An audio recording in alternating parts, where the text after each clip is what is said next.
It's like everyone else. This is all new territory. Right now on Full Circle, we're taking you behind the headlines. So I think we got off to a bad start in this whole COVID thing. The COVID-19 pandemic, the mask debate, the consequences, and the medical breakthroughs. I think we may have saved lives by getting patients the access to that medication. The Tampa doctors on the forefront of the research. Defund! Calls to defund the police. But what does that really mean? We're covering all angles of the debate, plus high expectations, the push to legalize recreational marijuana here in Florida, and the problems it could present for the Sunshine State. The fifth generation, faster internet hitting the airwaves. 5G is going to be the most important network of the 21st century. The potential and tension with the new technology. And Pandemic Panthers, a life-saving year for these big cats. We take a look at what's next for Florida's feline. Welcome to this special edition of Full Circle. I'm Jamison Euler. Here at ABC Action News, we realize there are more than two sides to every story. So over the next hour, we'll be taking you full circle on some of the biggest stories of 2020. And that, of course, includes the coronavirus.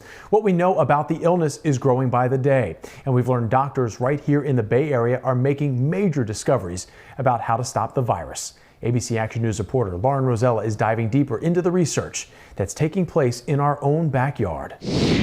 Jessica Kelly was one of the first dozen people in Hillsborough County to be diagnosed with COVID-19. She remembers a burning in her hands and legs, unaware at the time that her body was slowly being starved of oxygen. You kind of have this idea of suffocation as something that, it makes your eyes blurry and like this darkness surrounds you and it's happening. I didn't know I was suffocating.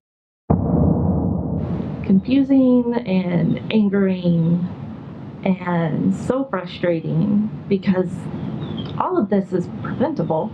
It's been months since Jessica tested negative for coronavirus, but she still believes her fight is far from over. Still feel like there are days where just walking around the block is a struggle. Jessica is now working to get every test her insurance will cover. This is to learn more about the long-term effects COVID-19 may have on her body. This is a particularly dangerous coronavirus. This as medical researchers across the Bay Area are fighting to find out everything they can about COVID-19. Dr. Cami Kim and her team at USF Health are now in the forefront of antibody research. An antibody is a protein the body makes to help defend itself from infections it's seen before. That's what you look for in a vaccine. If you make antibodies, you should in theory be immune.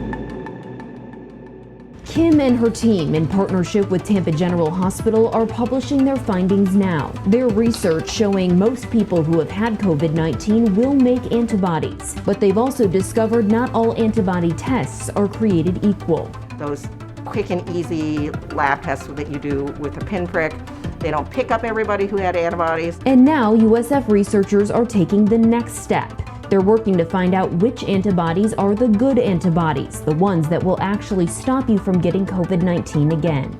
The feeling is that most people make antibodies. Probably most of them will make some neutralizing antibodies. The question is, do they make enough? And how long do those good antibodies last? That research is ongoing, and at Baycare Health System, innovative clinical trials happening right here in our hospitals. The field of COVID research has just exploded. What do you think is possibly the most impactful clinical trial that you guys have done here? I think early on, being involved in the remdesivir trials. Remdesivir is an injection used to treat severe COVID-19 infection in hospitalized patients. It helps stop the virus from spreading in the body. Dr. Paul Lewis with Baycare Health is helping get that drug directly to Bay Area patients. Do you think that your use of remdesivir in Baycare patients has saved lives? I think we may have saved lives by getting patients the access to that medication. Now, Baycare's research on the now approved drug is morphing. And we're looking more and more in other clinical trials to how you can use that potentially outside the hospital. Doctors are now focusing on how remdesivir and other treatments can be used earlier on in COVID-positive patients. What can we do when you first get sick or to prevent somebody ending up in the hospital or in the ICU.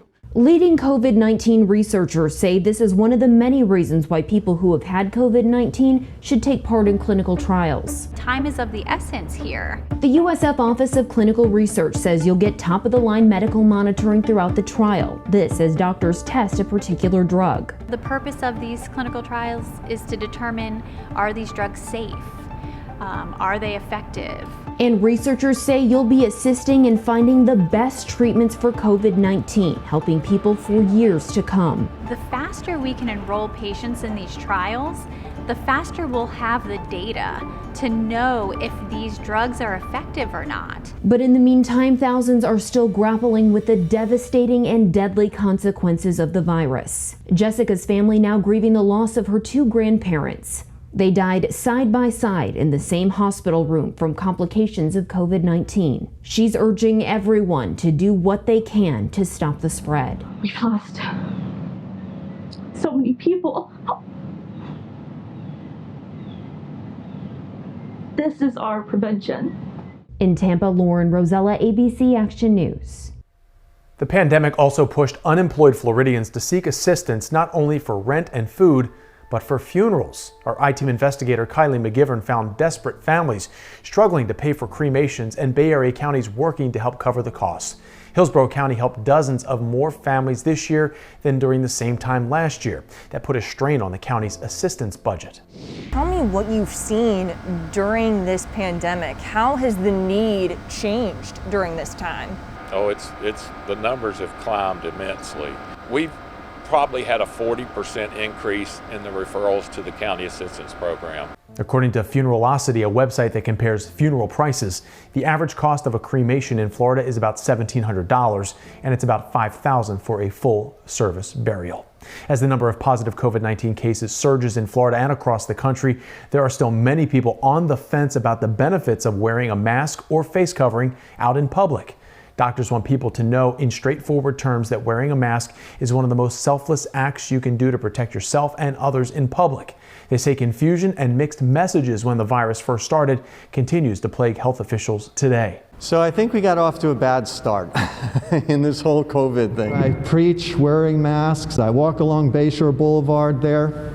I'm wearing a mask. By me wearing the mask, I am preventing droplets from spreading to you and or vice versa. To see the research about what scientists know about COVID-19 and mask effectiveness so far, go to this article on our website. There you'll be able to also see the in-depth stories we've covered this year. It's all under abcactionnews.com/full circle.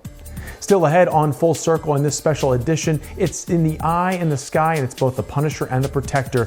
But what are they for? Coming up next, we take a look at red light cameras and if they are making saves or just making money. And later, the species thriving during the pandemic, how less vehicles on the road leads to less Florida panthers dying.